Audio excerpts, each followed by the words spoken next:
Welcome to the Laughing Goblins, where it's the show where we roast history, mythology, and occasionally delve into our special interests, like today, because we have ADHD and cannot be stopped. We are your hosts, Bon Bon and Holly. On today's episode is a special interest where I shall gush or talk about a Russian artist because I can. And the artist I choose to talk about is Makovsky, who is a Romanticist. But before that, I think we should mention Romanticism is an art movement that was dedicated to find the beauty in the ordinary. Also, they would try to make the extraordinary become ordinary. And what I mean by that is Makovsky is special interested in portraits. He's very good at making the portraits of royalty and nobility, and he would find their humanity, which means he would drop them from the high, maybe divine nature that people used to think of them as, and show them as what they were, people.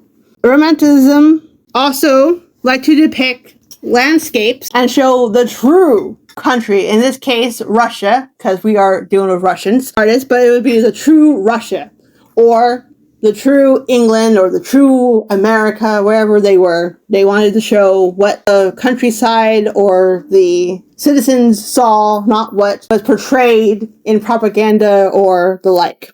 So literally the opposite of like postcard ready images. Yes, pretty much. You weren't seeing the postcards or the tourism images. You were seeing everyday streets. Like what they actually saw. What they actually saw, what they actually lived, what they actually did. You would see the wear down farming equipment. Sometimes you would see the wear down people, you know? Okay. So that is different than a lot of...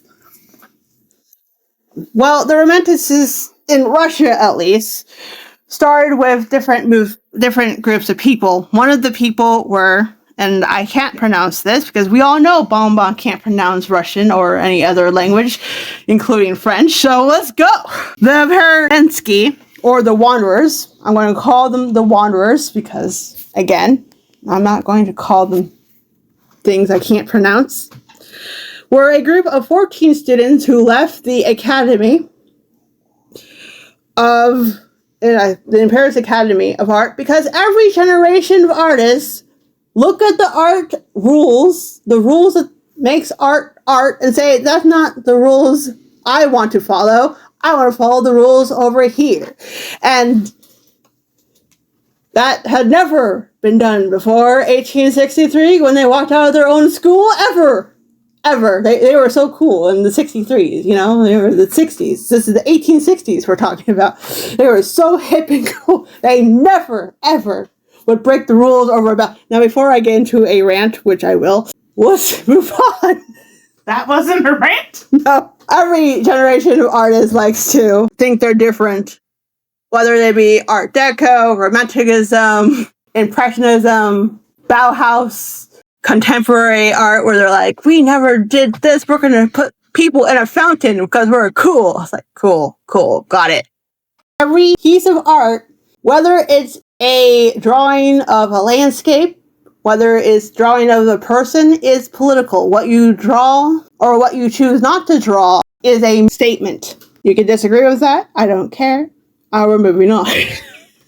A little bit about the artist we're going to be talking about today. He was named Konstantin Makovsky. He was born on June 20th, 1839 in Moscow, Russia, to the painter and art figure Igor Makovsky and his wife Lyubov Konralovna Molengor, a daughter of a German merchant and a musician, and she was a musical talent. The two divorced, but not until she had given birth to Konstantin and his 4 siblings. All but Maria, the oldest of the 5, became painters, graphic designers of some sort. He was talented at a young age because at age 12, he entered the Moscow School of Painting, Sculpture, and Architecture. As I said before, he joined the Paradivitsky, or the Wanderers, and They started with a group of 14 art students who left the Imperial Academy of Arts because, again, they did not like the old way of how art was taught or what the rules were, and they wanted to break the rules of what art could be, which is, I guess, realism back then. I have to study a little bit more about that, but anyway, they were tired of the art ways. But he did enter the Imperial Academy in 1858, which means he would have been about 18 or 19, depending on the month he entered. Probably would have been autumn, I'm assuming, but I don't know for sure. They did leave the school in 1863, and this is why I was talking about the 1860s earlier, as if it was the 1960s, and both are 100 years apart, and yet very similar vibes of rebelliousness, for artists at least. Maybe not culturally.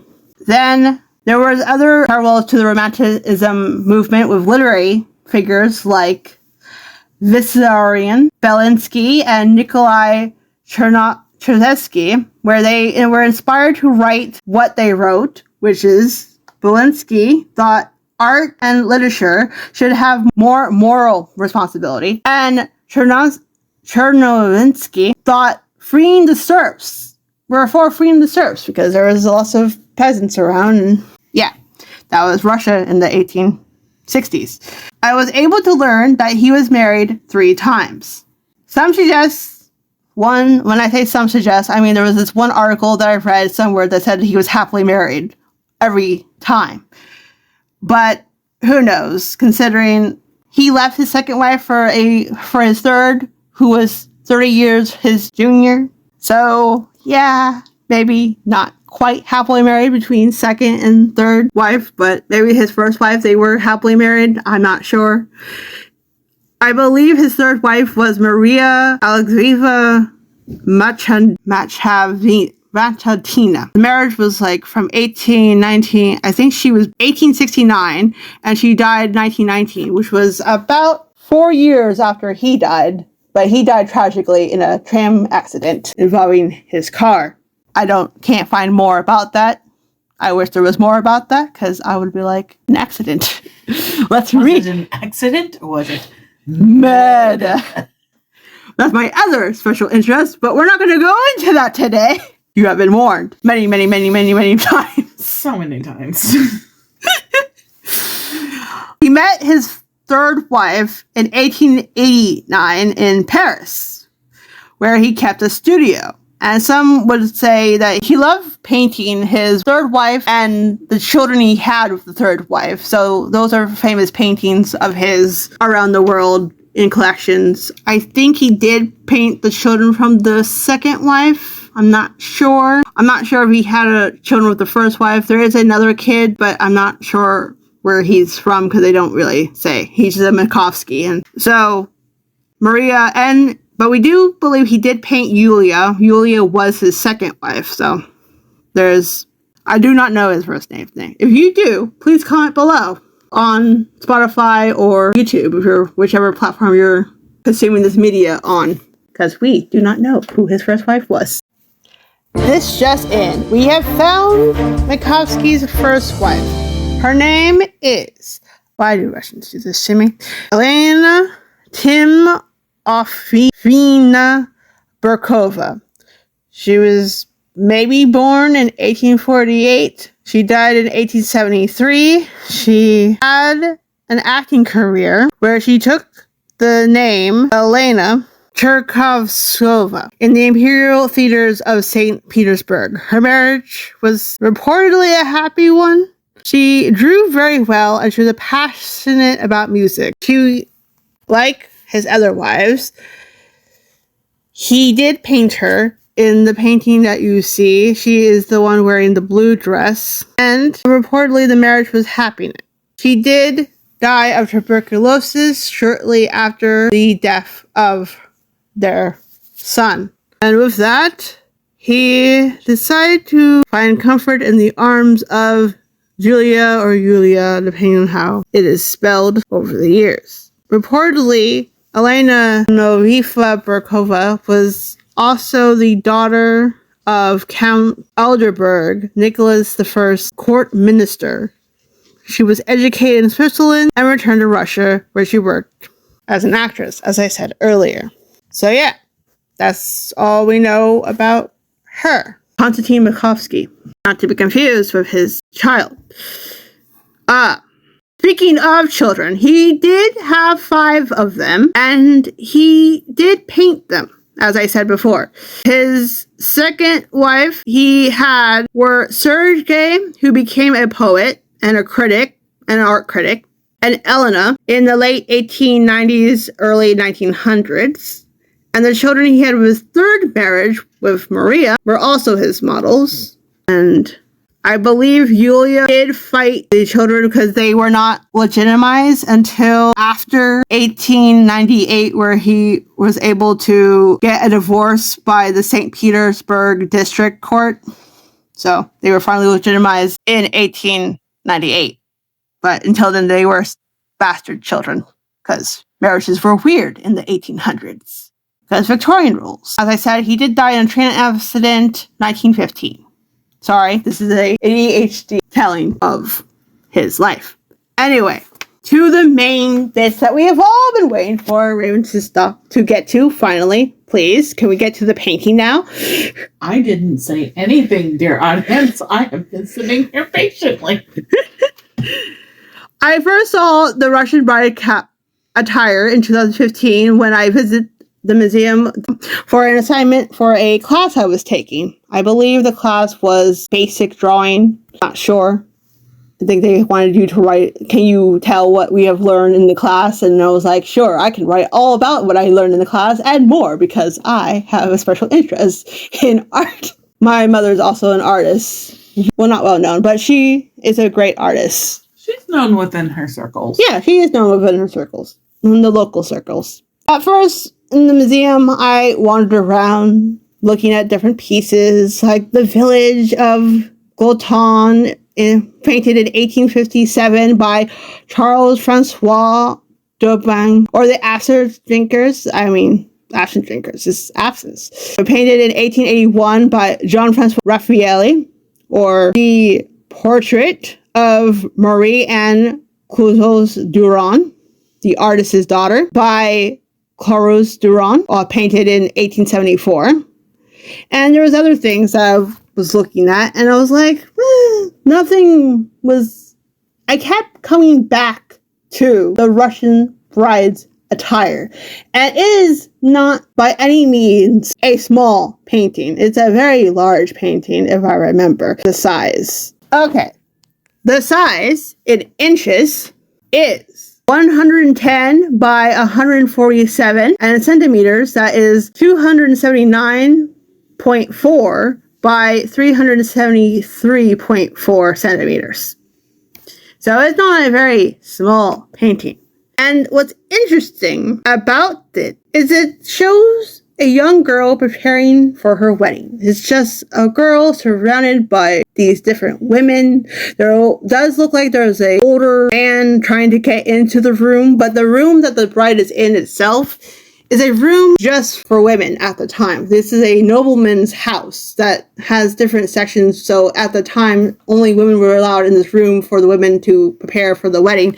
And I find it very interesting that a man like Konstantin Makovsky, because I guess he's an artist, can transcend gender lines and go into a space that's usually just made for women and show this lovely scene. And the girl's face, she's kind of a neutral expression. Yeah, I would agree that it's neutral. It's very, she's not happy, but she's not sad. She knows that this wedding is about her future, I would say.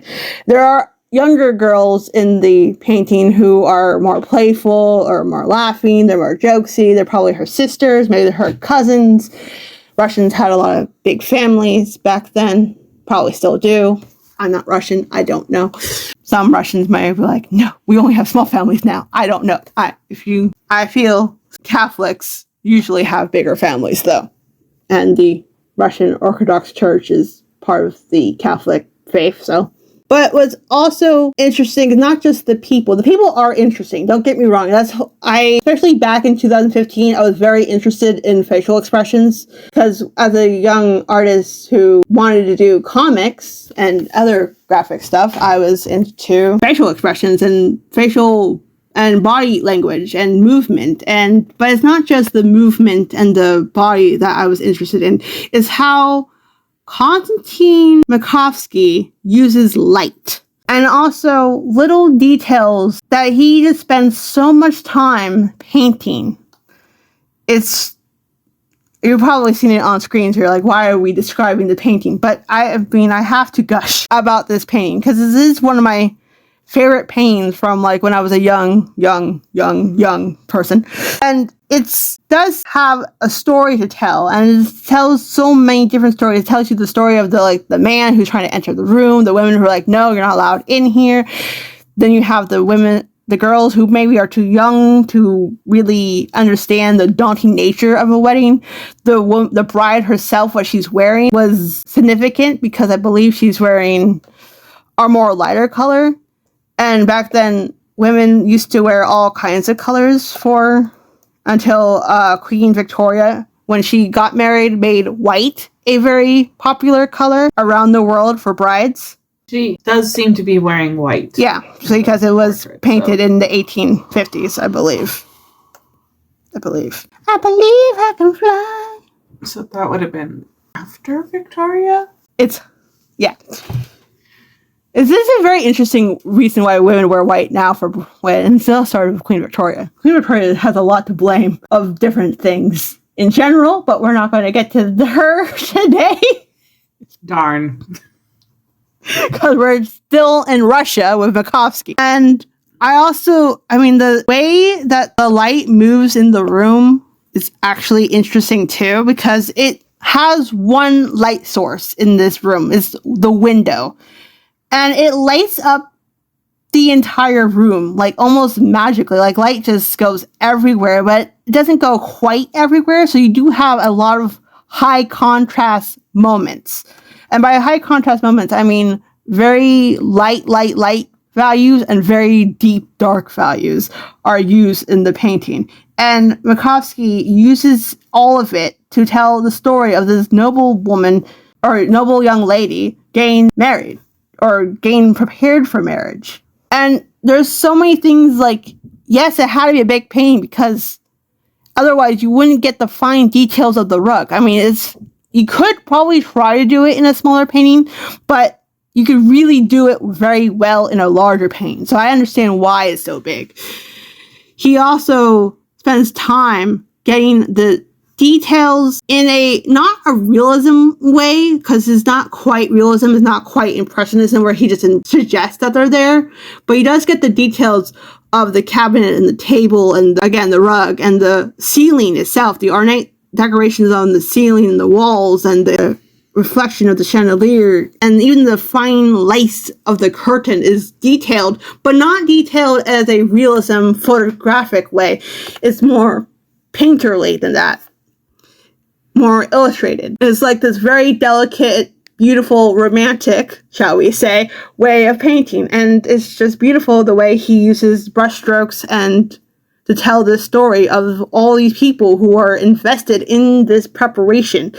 And you can see the loving look as the young girl in the bride's lap staring up at her, I guess, older sister, like, I love you so much. And the people going, are you? Or like, let me brush your hair. Let me take care of this. Let me get this guy out of the freaking door. And I just love how there's a man standing in the door like, is she ready yet? And they're like, almost. Give us some freaking time, guy. It takes a while. Because women had to wear a lot of clothes for every day, never mind a wedding. So she has to get her hair right. She has to get her hair up, I think, and put a veil on. There's younger kids sitting idly by, oddly well behaved, it looks like. There's a box on the floor that probably has some kind of gift in it, or some jewelry. Who knows what's in it actually, because it's closed. He didn't actually show it open contents. But Also the use of color, like he balances out the color with the rug. The rug's like this deep red, as you can see on screen, but you also have the lightness of the bride's dress. You have the contrast of the blue garment of the older lady, but the woman is not just wearing blue, she's wearing gold headdress. So you can definitely see, and you can see each face very clearly. It's very, very people matters more than objects matter painting. But the objects do also matter in the painting, which is why I love it so. It's like a good balance. Like, everything's equally important. Yeah. And definitely has a story to tell. You can definitely, like... I just stared at it for what felt like years, but it probably was just only a few minutes because I actually don't spend that much time in museums when I'm at a museum, which is kind of funny because I like staring at things for a long period of time, or what I feel like is a long period of time, but then my ADHD kicks in and I'm like, oh, I was actually only here for 5 minutes. So, but I just think that this is a perfect piece for when you're studying art to look at, because it does everything extremely well. The Romanticism doesn't have the pressure of photorealism. Photorealism is a very impressive way of making art, and people love that kind of art. Like, it's very impressive when I see it. When I see it, I'm like, oh my god.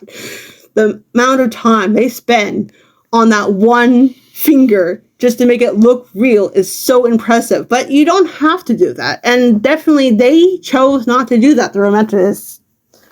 And I admired them for that, because we have another way of doing art. We don't have to do things hyper-realistic. We can do things more painterly. We can show what the brush can do versus what the digital brush can do versus what the photograph could do. And photographs were not really done in this time. That was a later issue, an Impressionist issue. But it's interesting how art changes over time and how you can express yourself with only a few paint, or a lot of paint in this case, because it was a pretty big painting. Yeah. Any notes, Holly? I do think it's a beautiful painting, and there is quite a lot of detail. I mean, clearly, I don't think I've seen it in person, but like just looking at pictures of it, it's very big, it's very grand, and it is interesting, as you said, that he was allowed into this very feminine space. And I'm just assuming that, like most art students, he just kind of showed up and was like, please. I don't think he was an art student at this time. I think he was actually more like an established artist. But well, the point is, yeah, he might have been an art student actually. I mean, grown artists. It was after he left the academy, so it was painted in 1889. So yeah, he would have left. Okay, established artist. My bad. But artists are kind of all the same. They're just like, I mean, we both went to an art school, so yes. I distinctly remember being asked, like, stop, I need you to hold that pose for a reference. Right. Or, like, yeah. So that's just something they do. Or maybe if he was well known enough, like the bride's family commissioned him to paint it. He definitely was more well known for portraits, so this was an interesting set of series he did, because he did it looked like he spent a lot of time with his family, because there was another painting that looks like it's the same group of people, which I forget the name of right now, but I'm sure I can show it on screen if I find it. He is well known for his portraits, as I said. He did draw, I believe, the Tsar at the time. So, yeah. He liked drawing his family members. He liked drawing more common people, more ordinary people. He did draw a few noblemen. He drew the Tsar portrait. So, he was well known. His family was well known, though, too, because his father was also an art figure. So, and his mother was, again, I think she taught at the Imperial Art Academy. I could be wrong. I will look that up. But she definitely did teach somewhere after she divorced his father. So, yeah. He's an interesting guy. Married 3 times with 5 kids. And I believe that's all we have for you today. So, join us next time as we explore Dante's Inferno. You can find us on social media. I'm at Holly Dermavoy. I'm at Blank Esquire on Instagram. Please consider joining our Patreon. You can be a cat mage or a frog wizard. Yeah! You can join us on TikTok if TikTok is your thing. For business inquiries, please reach out to thelaughinggoblins@gmail.com. And also, go to Spotify. We're on Spotify! Whee! And also consider commenting, and sharing if you like this episode. And subscribe. So that we know that there's interest in our special interests, because we are predominantly, right now, a literature review show. Yes. But we will do special interest anyway, because we cannot be stopped. All right. Bye. Bye.